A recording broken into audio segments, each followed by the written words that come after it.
एक गांव में एक अमीर जमींदार रहता था। उसे अपने पैसों पर बड़ा घमंड था। जितने अधिक पैसे उसके पास थे, उतना ही वह कंजूस भी था।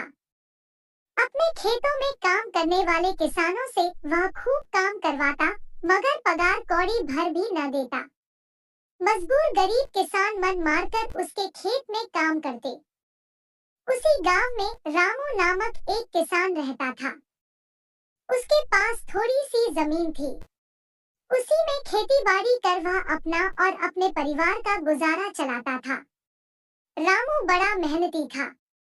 वह दिन भर अपने खेत में काम करता और अपनी मेहनत के दम पर इतनी फसल प्राप्त कर लेता कि अपने परिवार के लिए 2 वक्त की रोटी जुटा सके। एक साल गांव में भयंकर सूखा पड़ा। बिना बारिश के खेत खलिहान सूखने लगे। गरीब किसानों के पास सिंचाई की कोई व्यवस्था न थी।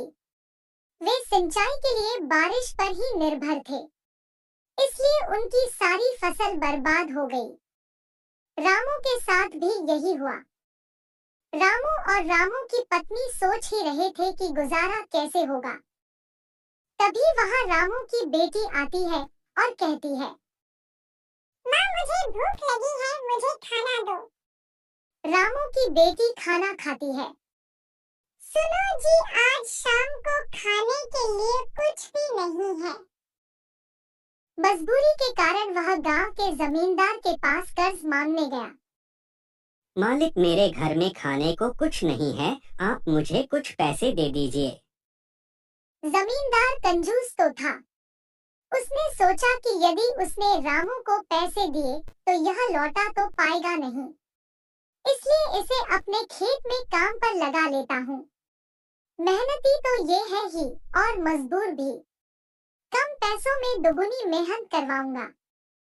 उसने रामू से कहा, देख रामू, मैं तुझे कर्ज तो दे नहीं सकता, लेकिन तेरी इतनी मदद कर सकता हूँ कि तुझे अपने खेत में काम पर रख लूं। तुझे महीने के 1000 रुपए दे दिया करूंगा। पर मालिक, दूसरे किसान तो 2000 पाते हैं। मजदूर रामू क्या करता? हामी भरकर घर लौट आया। गले दिन से जमींदार के खेत में काम करने लगा। मेहनती तो वह था ही। वह खूब मेहनत और लगन से काम करता। उसने 4 महीने का काम 2 महीने में ही कर दिया। यह देख जमींदार बहुत खुश हुआ, लेकिन इसके मन में मक्कारी जाग उठी। उसने सोचा कि 4 महीने का काम तो इसने 2 ही महीने में कर दिया, क्यों न इसे निकाल दूं। इससे मेरे 2 महीने के पैसे बच जाएंगे। उसने रामू को बुलाया और उसके 2 महीने के पैसे देकर कहा, रामू, यह ले तेरे पैसे, कल से मत आना। अब मुझे तेरी जरूरत नहीं। ये सुनकर रामू परेशान हो गया। बड़ी मुश्किल से उसका घर चल रहा था। अब अपने परिवार का भरण पोषण कैसे करेगा? मालिक, मुझे काम से मत निकालो। वह जमींदार के सामने गिड़गिड़ाने लगा, लेकिन जमींदार ने उसकी एक न सुनी और उसे काम से निकाल दिया। रामू आंखों में आंसू लेकर घर लौटा। चिंता से रात भर उसे नींद नहीं आई। सुबह उठकर उसने फैसला किया कि वह फिर से जमींदार के पास जाएगा और उससे विनती करेगा कि उसे वापस काम पर रख ले। वह जमींदार के घर के सामने जाकर बैठ गया। सुबह उठकर जाट जमींदार अपने घर से बाहर निकला तो रामू को घर के सामने बैठा हुआ देखा। उसने रामू से पूछा, क्या हुआ रामू, क्यों आया है? रामू जमींदार की पैरों पर गिर पड़ा और गिड़गिड़ाते हुए बोला, मुझ पर दया कीजिए मालिक, मुझे काम पर रख लीजिए। मेरा परिवार भूखा मर जाएगा। जमींदार ने उसकी एक न सुनी और उसे धक्के मार के वहां से निकाल दिया। रामू उस समय तो वहां से चला गया। लेकिन अगली सुबह फिर सेठ के घर के सामने जाकर बैठ गया। जमींदार ने उसे फिर बुरा भला कहकर भगा दिया। अब से रोज यही क्रम चलने लगा। रामू रोज जमींदार के घर के सामने जाकर बैठ जाता और जमींदार उसे भगा देता। पूरे गांव में इस बात की चर्चा होने लगी। सब जमींदार को भला बुरा कहने लगे।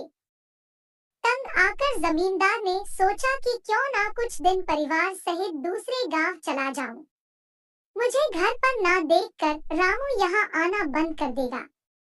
अगले दिन वह परिवार सहित दूसरे गांव अपने रिश्तेदार के घर चला गया। 10-15 दिन रिश्तेदार के घर रहने के बाद जब वह अपने घर लौटा, रामू को अपने घर के सामने बैठा नहीं पाया। वह मन ही मन खुश हुआ कि चलो उससे पीछा छूटा, लेकिन वह चकित भी हुआ कि आखिर रामू ने आना बंद क्यों कर दिया। उसने गांव वालों को बुलाकर पूछा तो पता चला कि रामू घायल है और अपने घर पर पड़ा हुआ है। जमींदार ने पूछा, क्या हुआ उसे? एक किसान ने कहा, मालिक जब दूसरे गांव चले गए थे तब भी रामू आपके घर के सामने बैठा रहता था। एक दिन आपका खाली घर देखकर कुछ चोर चोरी करने के इरादे से आपके घर में घुसे, लेकिन वे रामू की नजर में आगेन रामू अपनी जान की परवाह न कर उनसे उलझ गया और उन्हें भगा दिया। उनके बीच हुई हाथ-पाई के कारण रामू घायल हो गया।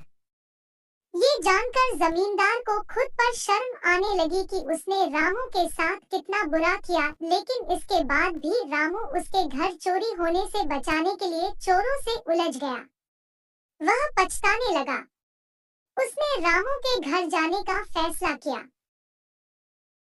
वह रामू के घर पहुंचा तो देखा कि रामू बड़ी दयनीय अवस्था में चारपाई पर पड़ा हुआ है। उसके बच्चे भूख से बिलख रहे हैं।